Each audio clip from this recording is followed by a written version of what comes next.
Maraming salamat, Police Master Sergeant Romero.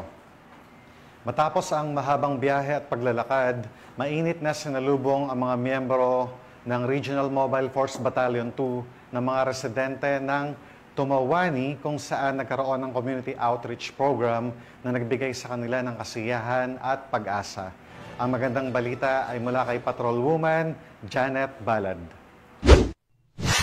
Sa ilalim ng pamumuno ni Police Colonel Victor P. Pagulayan, Force Commander ng Regional Mobile Force Battalion 2, matagumpay na isinagawa ang isang community outreach program sa Barangay Antagan First, Tumawini, Isabela.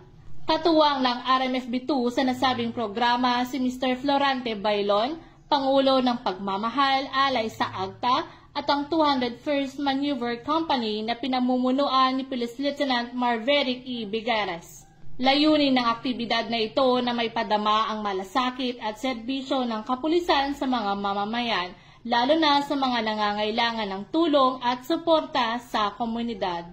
Ipinakita sa naturang programa ang pagkakaisa ng mga ahensya at organisasyon para sa iisang layunin, ang mapalakas ang ugnayan sa pagitan ng pulisya at ng mamamayan bilang bahagi ng advokasiyang to serve and protect na patuloy na isinasabuhay ng RMFB 2. Mula dito sa Lambak ng Cagayan, ako ang iyong TNN correspondent, Patrolwoman Janet Balad, alagad ng batas, tagataguyod ng Balitang Pulis.